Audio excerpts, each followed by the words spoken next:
Hi everyone, and welcome to video number 25. This video is all about Sir Francis Drake and his circumnavigation of the world.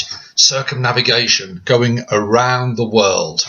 Now, he was the first ever Englishman to do it, the second ever person. First one was a man called Ferdinand Magellan.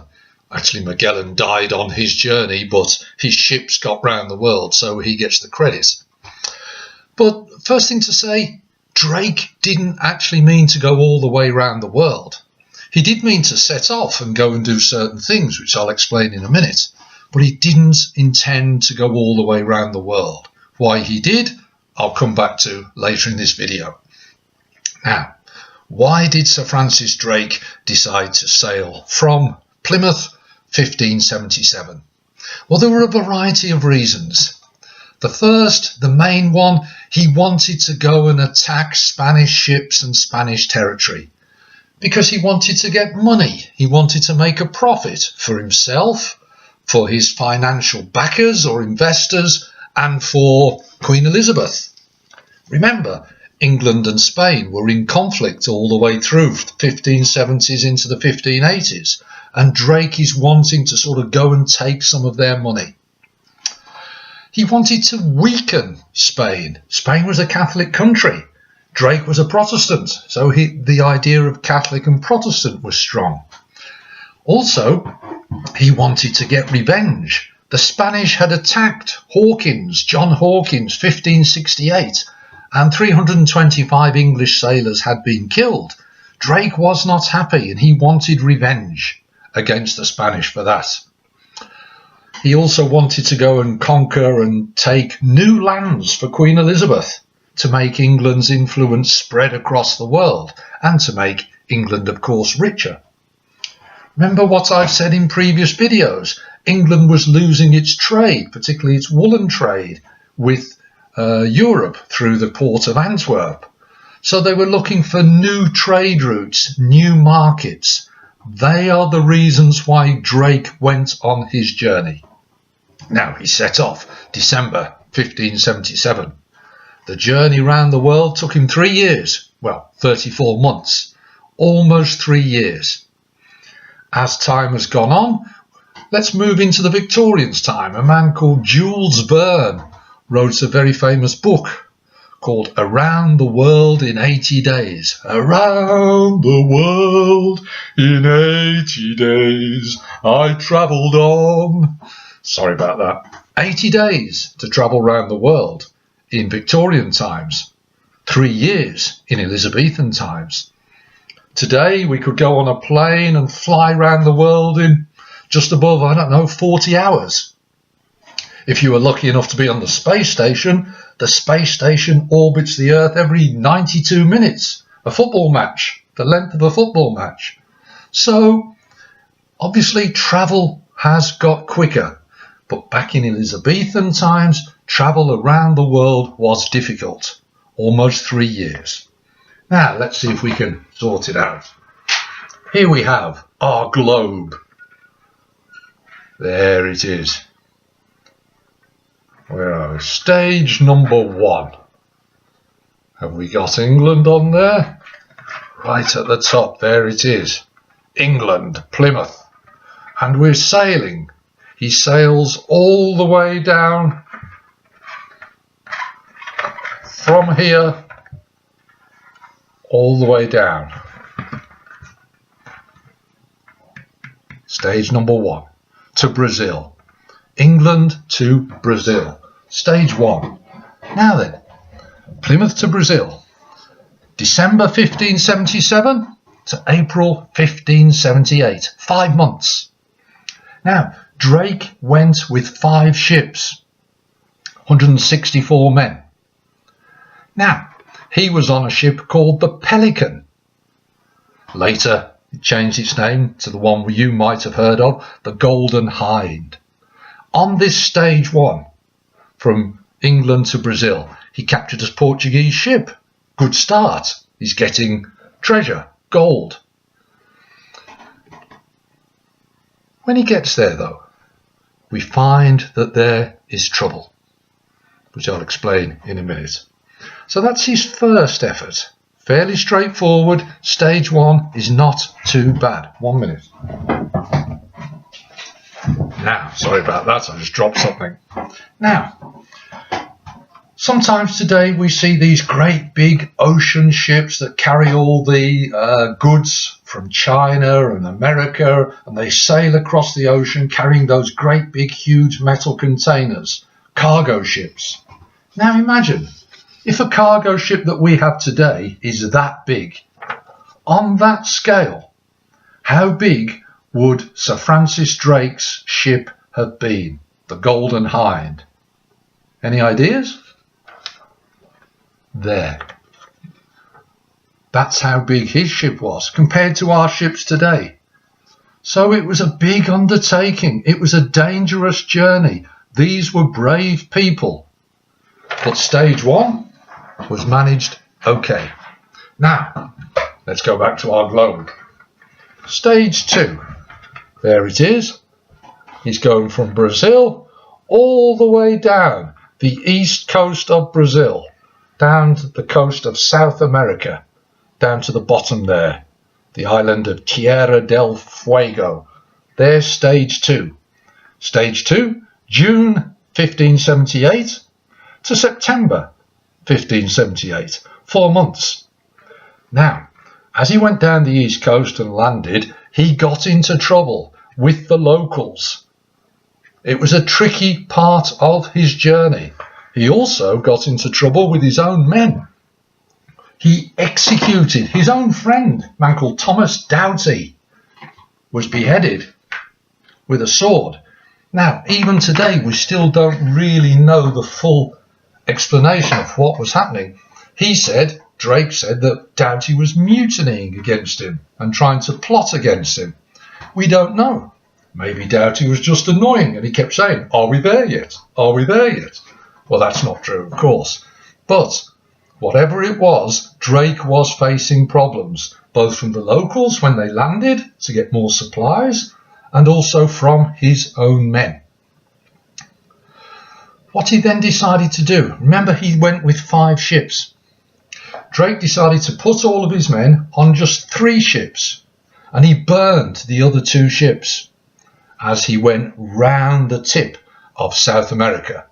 He actually found that Tierra del Fuego was just an island. Before that, people had thought it was a huge landmass and there was no way around it.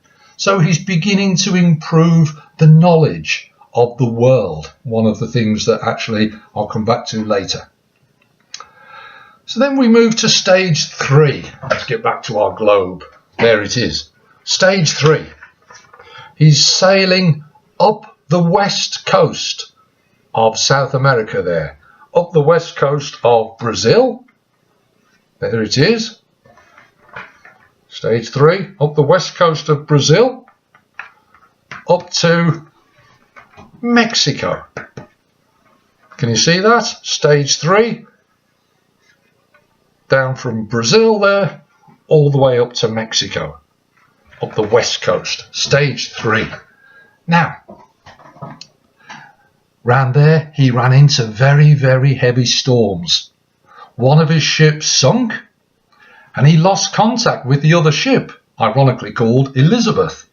Now, in the end, Elizabeth, the ship Elizabeth, managed to find its own way back to England. So Drake was now left just with the one ship, the Pelican, later the Golden Hind, with 56 men on board. He's brave to carry on. Okay, again they landed, and again they got into trouble. Drake himself was hit by arrows in the face and on the head. So he's facing some difficult and tough challenges. Sailed up past Peru. Now they landed at a place called Valparaiso. And here Drake finally gets a bit of success. 57 gold bars or gold ingots. They get silk, they get coins. They attack a ship, a Spanish ship called the Cacafuego. And here they get more gold, 26 tons of silver, 13 chests of coins. They are rich. The reason, remember, why Drake wanted to go was to attack and weaken Spain. Well, he's doing that. And he's making England stronger because he's getting so much treasure, gold and silver and coins. It is going well for him on stage 3. Okay, on his voyage. Remember, he's still thinking, I'm not going around the world. I'm going to sail back exactly the way that I came. Here, though, we begin to see a difference. Let's get back to our globe. He's here in Mexico. Now, normally, he'd have gone back the way he came. But he cannot do that because the Spanish ships are waiting for him. They want revenge. They desperately want to attack Drake and stop him stealing all their stuff. So Drake now has faced him with a choice. I can't go back, so I've got to go on. So stage 4, Mexico up to California. Okay, up the west coast of America. And this took place April 1579 to June 79, 2 months. This is where we have the decision where Drake is saying, I'm having to sail around the world because I cannot go back.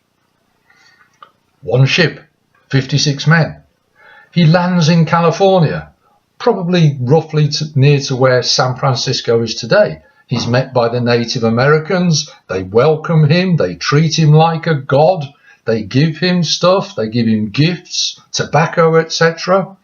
And when he lands, he says, right, I am going to claim this land for England, claim it for Elizabeth. And he calls it Nova Albion, New England. So Drake is beginning to try and spread the influence of England and Elizabeth. Stage 4. So now, of course, we're faced with stage 5. He sails west from California all the way across the Pacific Ocean. A huge journey, look, still going, till he comes to the Molucca Islands, what we now know as part of Indonesia. Stage 5. July 1579 to September 1579, 2 months, west across the Pacific. He lands to pick up more food and water. Now Drake was lucky. He's got some of the Spanish charts. They'd been across the Pacific, so he's able to follow their maps. He sails on through Indonesia, sometimes what is known as the Spice Islands, and he lands at a place called Ternate. And there he loads up with spice, cloves, ginger and pepper. He is rich. The ship is full. He sails off again. Now, through the Spice Islands, through the rough seas, they had to throw some of the spices overboard because they had to lighten the ship because they feared hitting the rocks as they were going through the Spice Islands. But they still maintained some of the spices. Finally, Drake entered the 6th and final stage. He left the Spice Islands, or Indonesia, still sailing west across the Indian Ocean, round the bottom of Africa, the Cape of Good Hope, and then he starts to sail north, all the way up past Africa, and then back up round the coast of Africa and back to Plymouth. Finally, he returns to England. Stage 6. Now, when he was on that part of the journey, he finds out that Java, over in Indonesia, was an island. This was new information. Across the Indian Ocean, up the Cape of Good Hope, up the west coast of Africa, 26th of September, 1580, he lands in Plymouth. What do you think his first question was when he landed? Remember, many of the people thought, well, that bloke Drake's been gone for 3 years. There was no radio, there was no communication, so they thought that Drake had perished. They thought he was never coming back. So when Drake arrives, it was a big thing. What do you think Drake's first question was? Have you missed me? No, it wasn't that. Do you want to see my holiday photos? No, it wasn't that. They didn't have cameras then, you fool, that's all. No, his first question, is Queen Elizabeth still alive?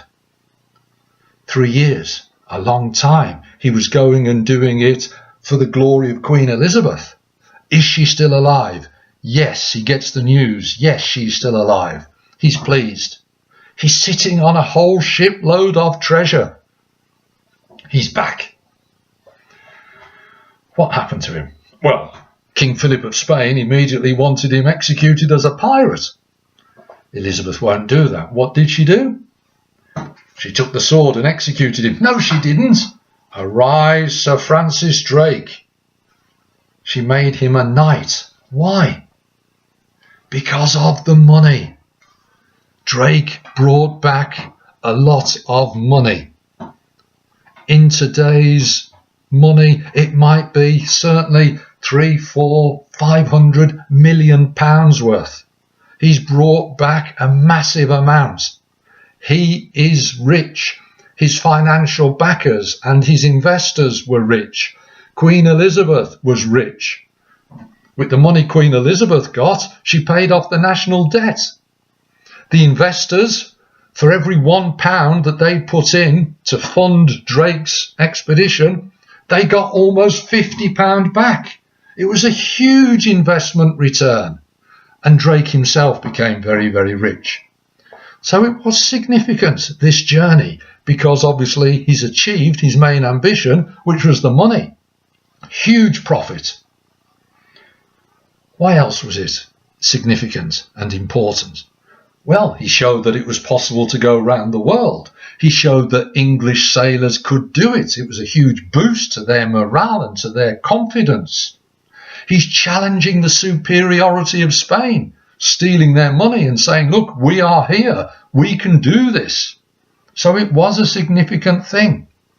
He's also established new trade contacts. Remember, over in the Spice Islands, the East Indies, they were going to become very, very important later as the British Empire spread across the world. He started the seeds, planting the seeds of this idea that England could go out to the rest of the world and get involved. The seeds of the British Empire are planted here. He encourages other people to go. My next video will be on a man called Sir Walter Raleigh, who does something similar. He goes off on a voyage of exploration, and I'll explain that next. He also increased knowledge of world geography. He found Java and Tierra del Fuego were islands. He's able to show, look, it's possible to sail this way around the world. So maybe it was no wonder that he was knighted, 1580. Of course, remember, when we looked at the Spanish Armada, he had a part to play in that as well. So Francis Drake was an important person in the reign of Queen Elizabeth. The circumnavigation of the world. I am sailing, I am sailing. Rod Stewart. Sorry about that, I won't do any more. So, the globe. He sailed around the world. It didn't take him 80 days, didn't take him 40 hours, didn't take him 92 minutes. It took him almost 3 years. But it was significant. There we go. I hope it's been useful. All the best now.